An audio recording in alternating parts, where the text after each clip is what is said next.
today I'm meeting with Roshan Richards, and she is a mediator here in Utah. And before we begin, Roshan, we'll just start right out of the gate. After this interview, people may be interested in utilizing your services. So could you give us your contact information for people that want to get in contact with you?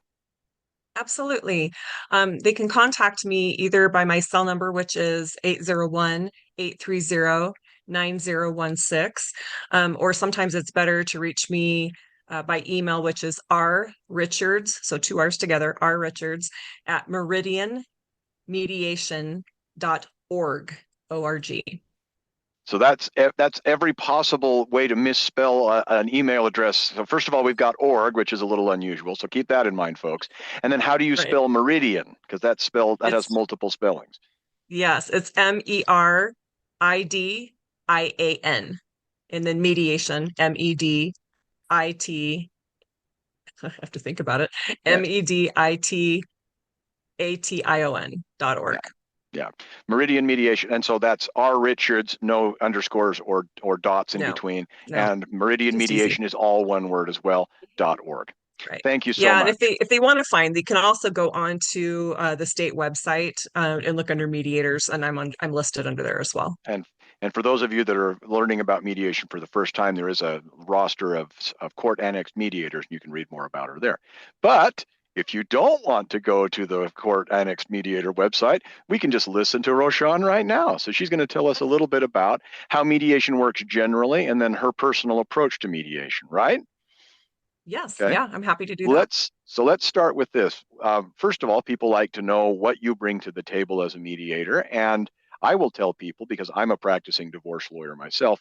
Mediators don't have to be lawyers, and mediators don't have to have experience just in domestic relations work as well to be mediators. I mean, clearly you want somebody who understands that, but do you Correct. handle a variety of mediations, or do you just focus in divorce and domestic relations mediation work? I do actually. I've probably mediated about everything that can be mediated. I've mediated landlord tenant. I've done appeals, business contract, but I do primarily focus on the family mediation aspect, which would be divorce and custody, uh, renegotiating the contracts and things like that. That just happens to be where the plethora of Yeah. mediations lie.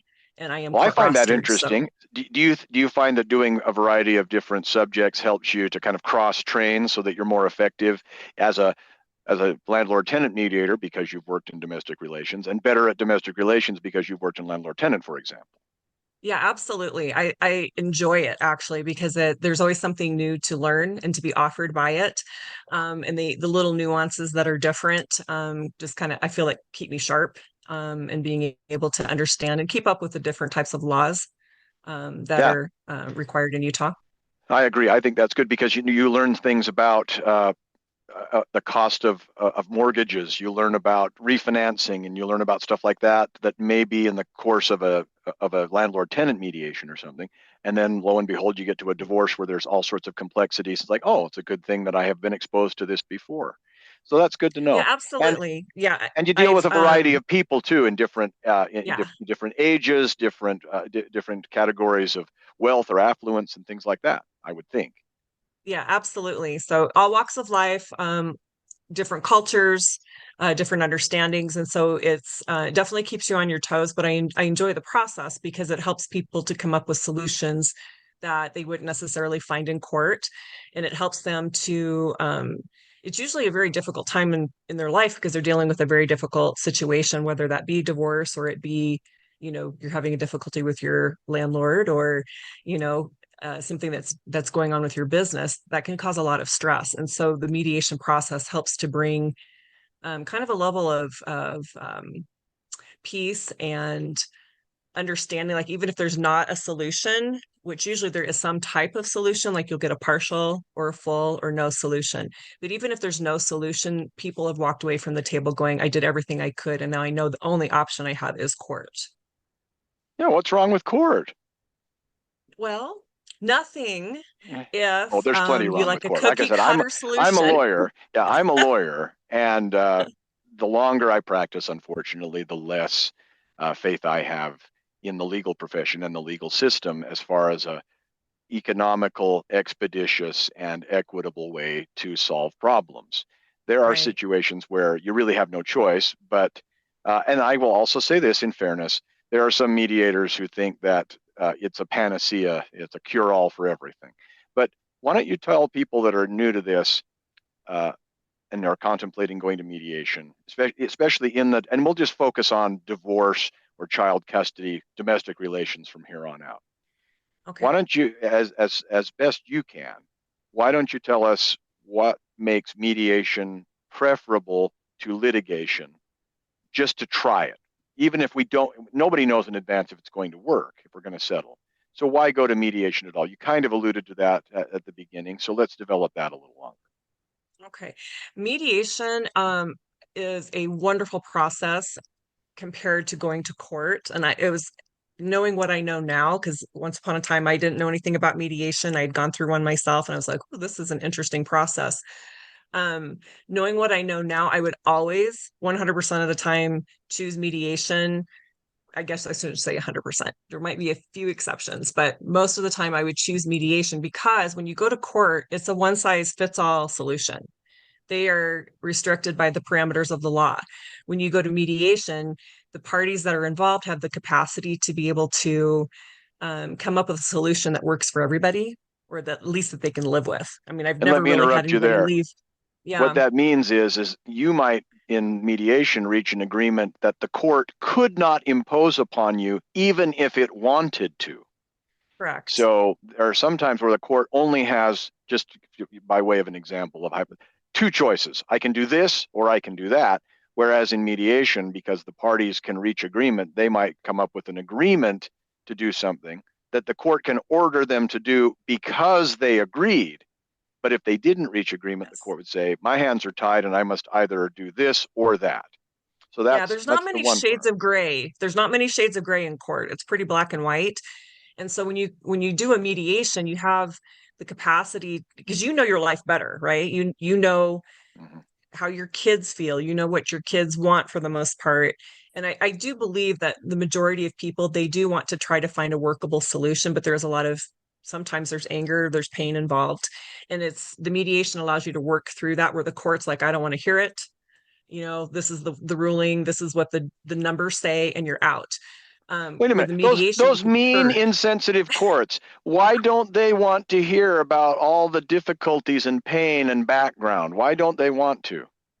They don't have the time. I mean, that's part of it, I And think, and it it messes doesn't with matter the to legal them system. making the legal determination. Right. They have to Absolutely. say, I'm here to make a financial decision. I'm here to make a custody decision. While I need to know facts, feelings don't often enter into the equation very much, even though, and I think you'd agree with me, the way people feel is one of the major hurdles to getting an agreement. Absolutely. You gotta resolve that first. Courts Right. don't resolve feelings, and that's not because they don't care. And that's not because they don't think feelings are important. It's because they're saying I'm a judge and I have to do what the law requires, and the law requires me to look at the facts. Mhm. Yeah, and that's not to say that the judges don't wish that they could, because I've talked with many judges and they wish that they could deal in that and they try to be as sensitive as they can, but they're just their hands are tied.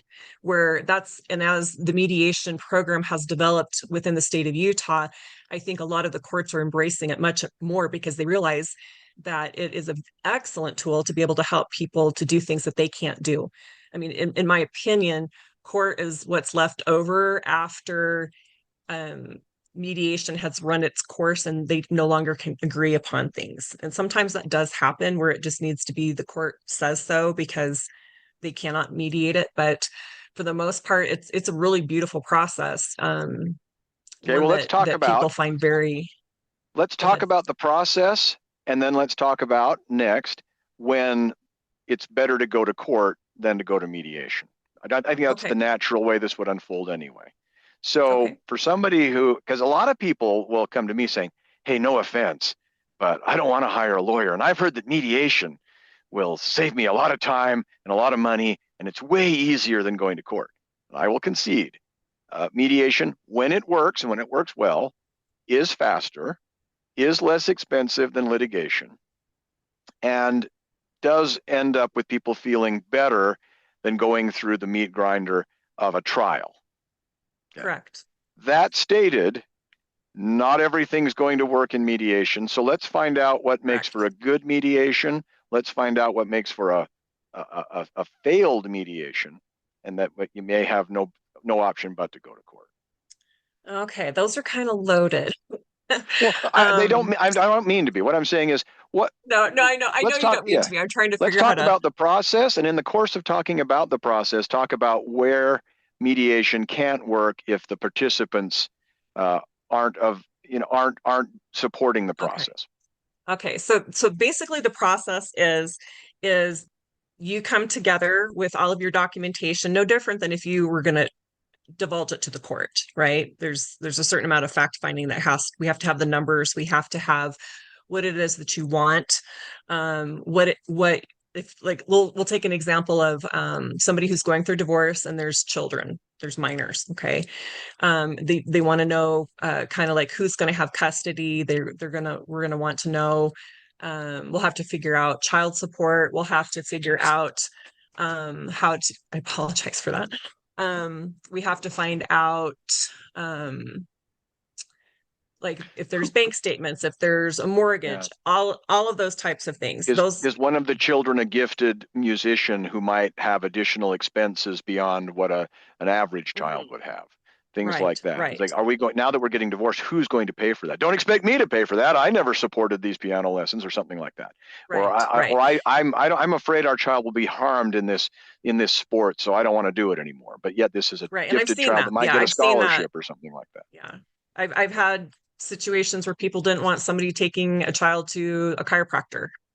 I mean, there's all different Mhm. kinds of things because every family is a little bit different and a little bit nuanced. So once we go through and we have that, it's important to be able to go over the details. I personally, I like to start with the things that they already agree on because I like to get the ball rolling. And I always explain to them from the beginning that you can get a full, you can get a partial, or there's no agreement. It's really up to them. And I'm here to help facilitate that. It's important to understand that a mediator, I don't make the decisions. I'm not an arbitrator. Okay.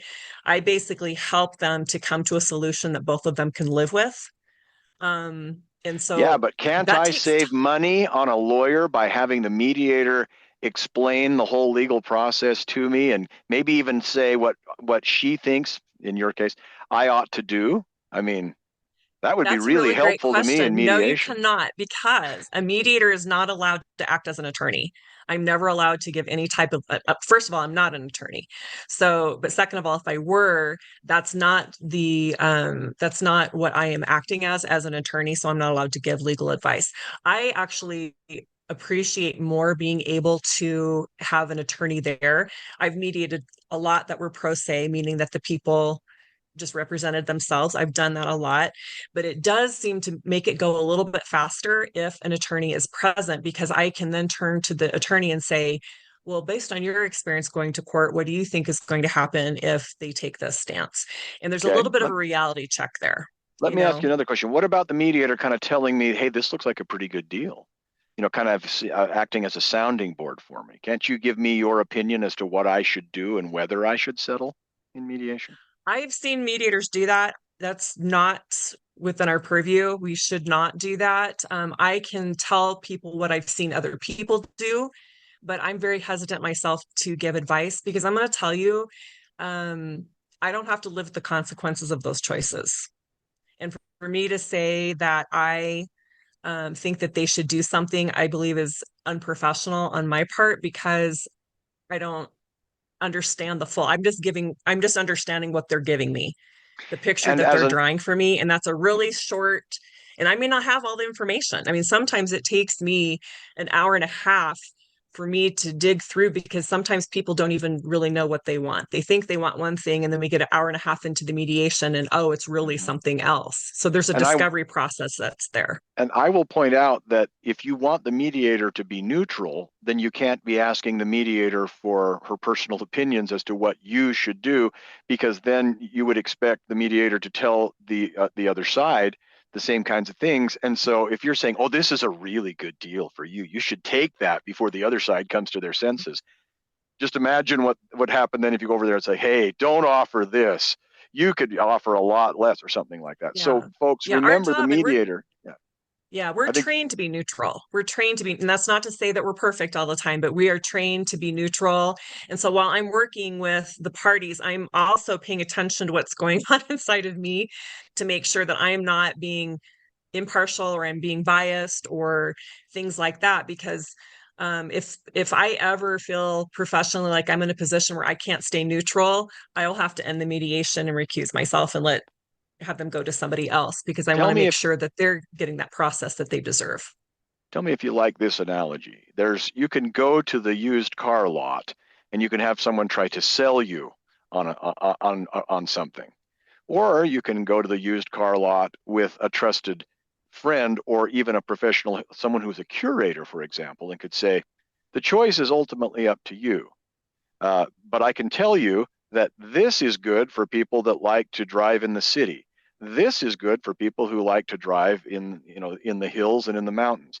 This is good for people who like fuel economy but don't expect to drive fast. You'll notice the difference there is rather than me trying to get you to buy anything, just to like let's get this thing settled to use it in a Mhm. mediation context. Instead, you're Correct. saying, I'm not going to tell you what to do, but I can tell you that these options tend to have this effect, and these options tend to have this effect. Or, like you pointed out, I've seen people in a situation like yours resolve the situation with this sort of agreement. You can do that. Absolutely. Yeah. Yeah. So Yeah. just understand, don't That's get that. upset with And the that's, mediators, folks, if they don't tell you, you know what, I think this is a great deal. That's not their job. yeah, that is not our job. That would be an attorney's job, but I've even at times cautioned attorneys just to say, hey, just remember we're not living with those consequences. So I want to really make sure that they understand and this is something that they want to do. And likewise, sometimes the mediations go a long time. Most of them are within 4 hours, but I've had mediations cover several days. And there are times when people get fatigued or they get hungry or they get tired. And I always want to make sure that they're not throwing the baby out with the bathwater because they just want to get the process over because you don't want to live, for decades with a solution that you're not happy with just because you wanted a hamburger. You want to make Mhm. sure that you're thinking correctly and thinking for the long term. And so that's another part of my job is to make sure that I'm um, kind of reading the room, so to speak, and making sure that everybody's kind of on the same page and there for the long term. Speaking of the room, so how are mediations conducted? Do we all meet in the same place? Do we go to the courthouse and go into the mediation room? For people that have Um, no idea what to expect, why don't you dispel some of the misconceptions they might have? well, since COVID, honestly, most mediations now, I would say probably about 98% of my mediations take place online. They're virtual. It's been a really good sounding board for people distance. They don't have to travel as much anymore.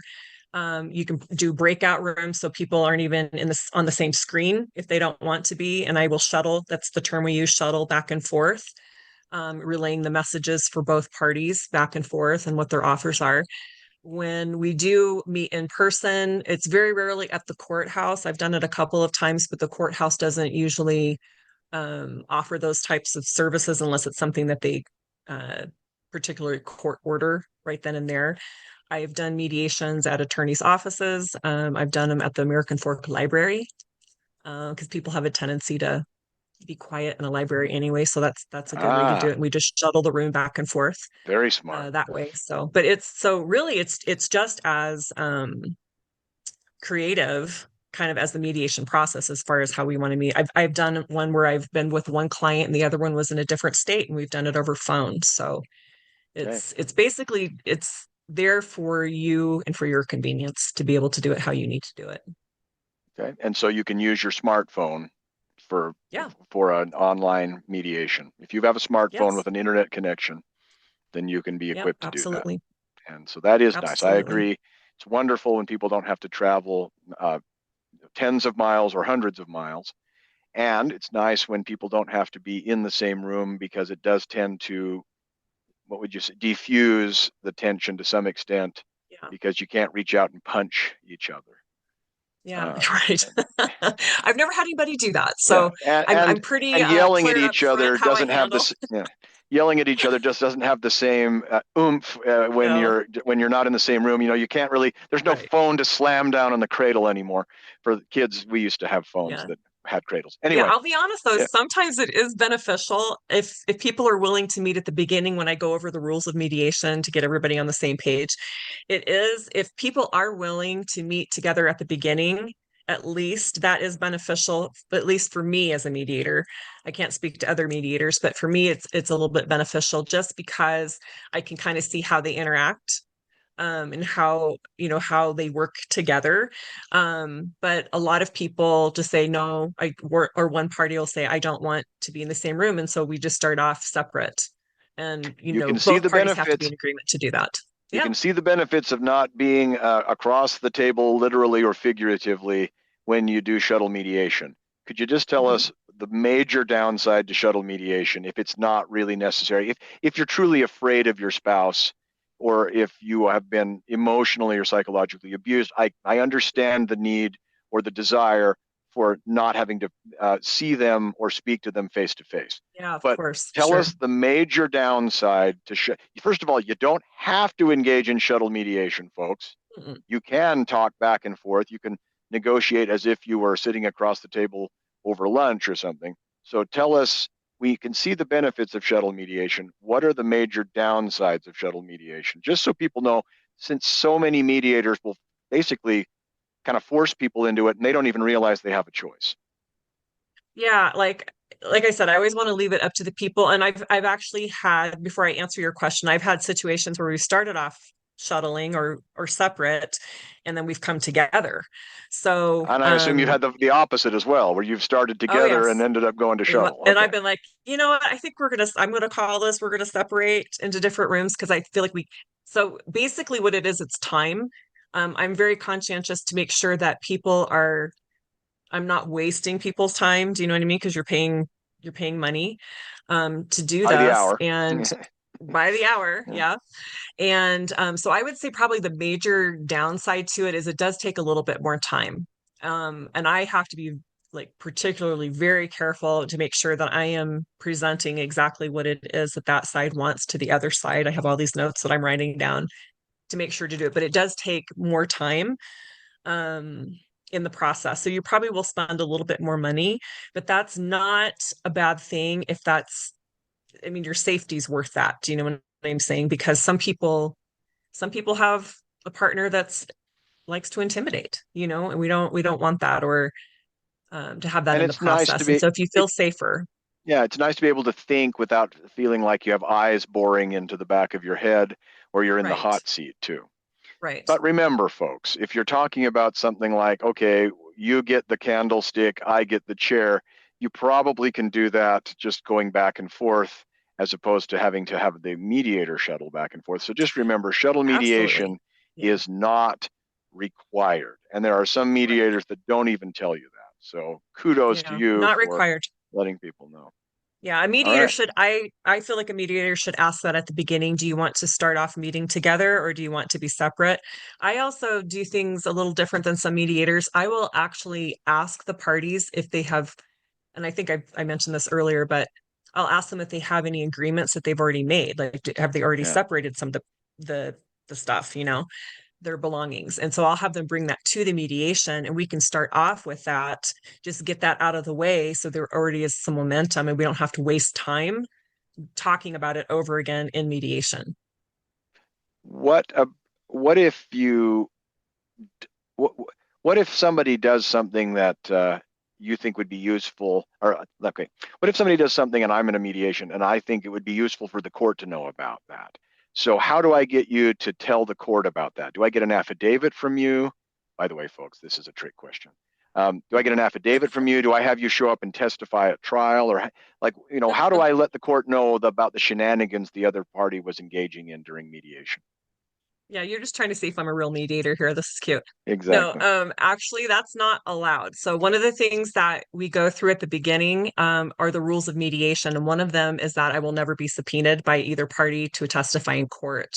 Because I'm a Yeah. neutral party, to force me to try to testify in court, it actually jeopardizes my whole job, my whole Yeah. profession, because You're I not can't stay allowed to neutral. testify in court by law. I'm not allowed. Yeah. No, I mean, they can try, but the judges are really good about protecting us.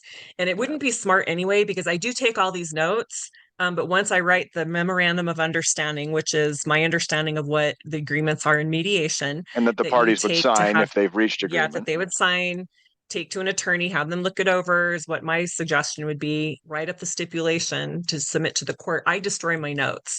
And it probably wouldn't be smart to ask me to go to court or any mediator to do that, because we kind of get them all mixed up after a while anyway. So we probably really Yeah. wouldn't be the Now, I'll note this. best witnesses. So, Yeah, some people that are from out of state or something know that in other states, the mediator can testify. oh, So you're not crazy, folks, if you thought that mediators can testify.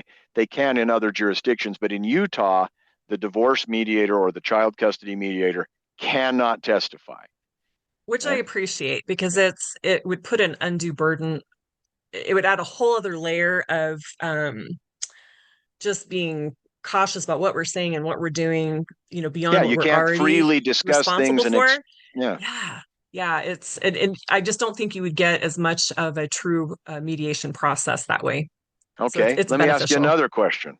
So once we've mediated and we've reached an agreement, we're divorced, right? No, Oh, if only. yeah. So I kind of touched on it a little bit. So if you come to a partial or a full agreement, what I do is I take that information, it takes me a couple days, and I go through and I write what's called a memorandum of understanding. And that's a point by point agreement sheet. It just basically lists all the things that everybody agrees to based upon my understanding. And you could sign it, but because I'm not an attorney, I highly recommend that people take it to an attorney and have them look it over, just to make sure that nothing was missed, or that they have a correct understanding of what this is saying. Once that's done and everybody's in agreement, they sign it, and then that is submitted to the court, and the attorney can do that for you, to make that easier. And then that becomes the stipulation for divorce. The court is Right. who divorces you. So Okay. let me see if They I will can take say that. when you're Yes. divorced. Let me see if I can take it Yes. from This there. is So just once the the rules you're parties, going to live by. right, Yeah. right.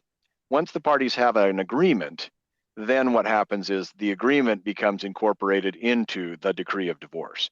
So Yes. to make it very clear, the parties say we agree to X, Y, and Z, and then you'll prepare a document that says the court now decrees X, Y, and Z, and that becomes your agreement is contractually binding, but the decree Yes. of divorce is legally enforceable as a court order. So going to Yes. mediation and reaching agreement does not end the divorce process, but it is the beginning of a very short end. It's not very many steps after that. Once you have an agreement in mediation, once you have an agreement, a settlement agreement signed and submitted to the court, then you have what you need to get a decree in very short order. Yes. So, Yep. That, and it can be a very quick process in this state. So yeah. Okay. compared to others. Who pays for the mediator? Usually what is kind of standard is the fee is split between both parties. Um, I, like quite a few other mediators, I do a sliding scale. So I will bill them after, just make sure you come, ready to pay. But I have had situations where one party said I'll pay for all of it, so that's negotiable Okay. too on how All you right. want to do that. Yeah, you'll hear some people say you must share the cost equally, and typically that's what most people do, wouldn't you say? Mhm. Probably nine Yeah, I would times out say of I 10. would say the majority of them, but I have a Yeah, mediation coming up though where he wants to pay for all of it. understood. And that's the beauty of mediation, right? So he Mhm. can choose to do that if she agrees to that, and that's fine.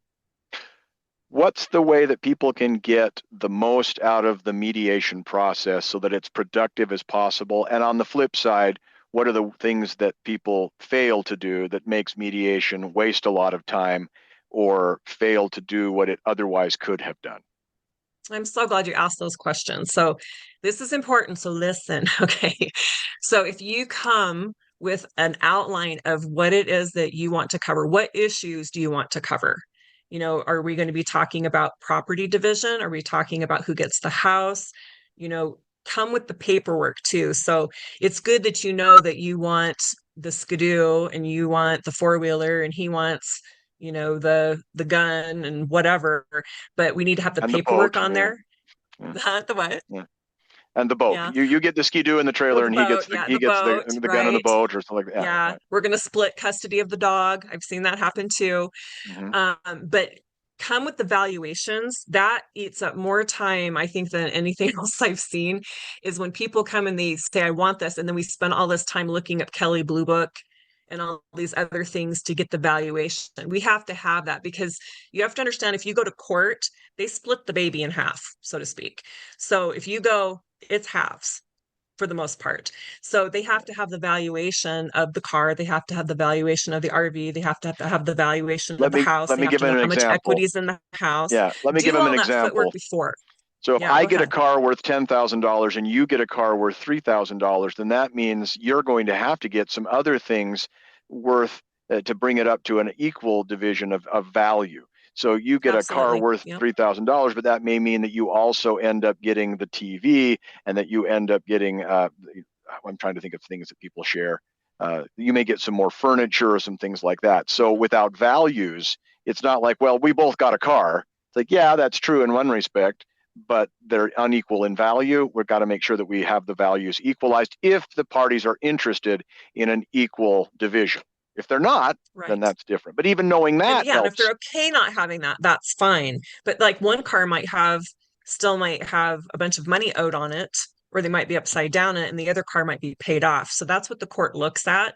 So you just kind of have to step back from, if you can, a little bit from the emotional side and just say all the numbers.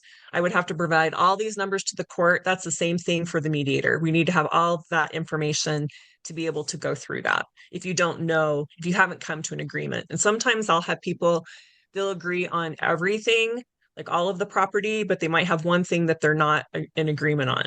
And so that's the one thing that we have to have the information on so we can come to some type of an agreement. And I would hope that they realize, hey, settle everything and then take your one issue to trial, That's than what I saying, well, encourage. if we don't Yeah. agree on everything, then we've agreed on nothing. And we'll now take all 14 issues to trial.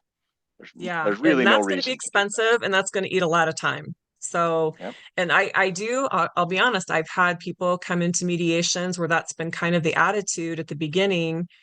And I try to work with them and just say, well, let's see if we can come up with at least some partial agreements. And I would say the majority of the time that we do get partial agreements, sometimes I even get surprised. Like I'll be like, I did not think that that was going to happen.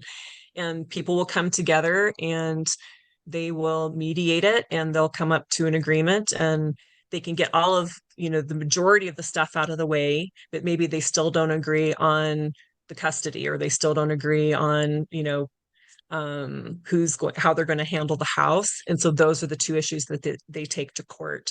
But I would say that they usually feel pretty good about it because they know that they're not having this huge behemoth of all these problems that they're going to have to go to court to solve. Okay. I've heard that negotiating with mentally ill people is really productive. Has that been your experience? It actually can be. Yeah, I'm lying, Um, by the way, folks. no, I'm I lying through my know, teeth. but Yeah. it actually can be. I've actually had a couple of situations. One when I was actually being mentored, like my mentor was handling it and I was observing, I was co-mediating with her. This has been years ago. And we had a person that um, was mentally ill and it was a beautiful process. They were able to go through, they were able to mediate it. I had another one where I was co-meeting with another mediator, and it became apparent in the process that the person wasn't probably understanding as they should. And so it was our decision to call the mediation because we didn't want them signing something if they You're weren't being very understanding what was gracious. going on. Yeah, you're being very gracious, and that's very good that I'm talking about the person who just will not be reasonable if their lives Oh, depended I on it. see. And so, if you have a You said mental. situation, Yeah. yeah, yeah, Yeah. yeah, That happens. not mentally Yeah. retarded or mentally challenged or something like that. I'm talking about Gotcha. someone who um, either cannot conceive of fairness or is well aware of what's fair and couldn't care less. Right. and That something like. Now, happens you don't have to be sometimes. mentally ill to be that kind of person. But I'm talking about the people that you could say, hey, look, it doesn't matter what I propose. We're not going to get anywhere. Um, That happens. It happens actually quite frequently. I mean, let's be honest, there's a reason people divorce, okay? And sometimes there's usually one party more so than the other. Not always the case. I've seen very amicable ones too. But when we get in a situation like that, as a mediator, what I try to do is we'll go over worst case scenarios. And that's usually when I like to have an attorney there, or if I don't, I'll say, have you spoken to an attorney? Do you know what the odds are of what you're wanting to have happen if you go to court? Like, what will that look like? The majority of the time, I can usually help them to understand that, hey, this, this is probably going to be my best opportunity. But there are times when that is just not the case. And if that's going to happen, I will actually call the mediation because I don't want to waste people's time and Thank you. money for somebody who's just there to check it off the box so they can go back to court. Okay, one last thing, and then I think we can bring this to a close. So if there's anything else that you wanted people to be aware of, we will cover that in the remaining couple minutes.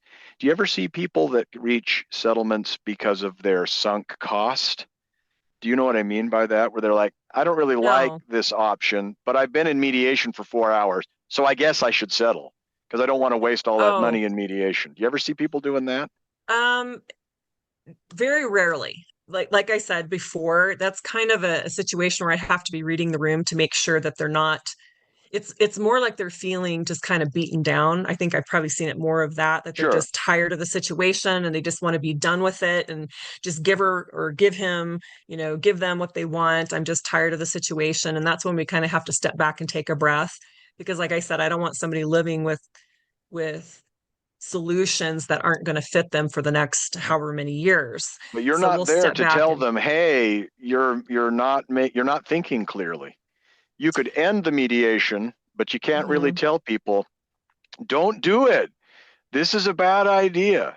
So, No, but I can yeah. challenge them and I can say, "Are you sure that this is what you want to do?" And I'll usually Well, say it that's in about those as words close like, to the neutrality "Yeah, fence as you can get, yeah." though, right?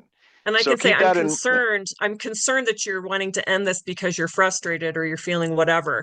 And if right. they can say to me, to my satisfaction, "No, that is not the case,"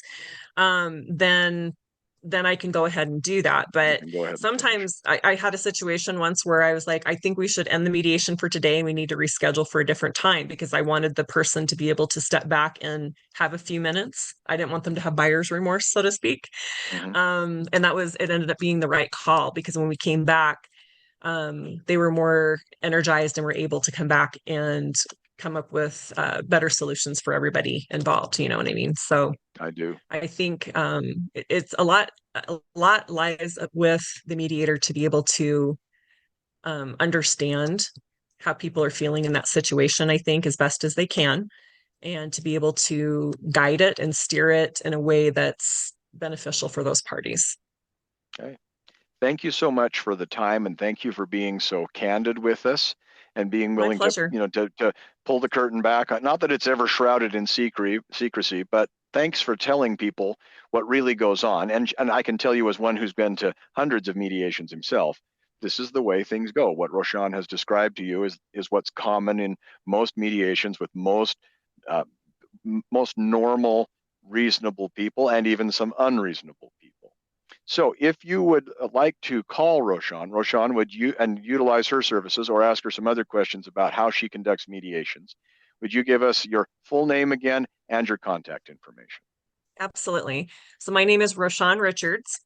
The phone number is 801-830-9016, or you can email me at rrichards @Meridian, Meridian, mediation, mediation.org.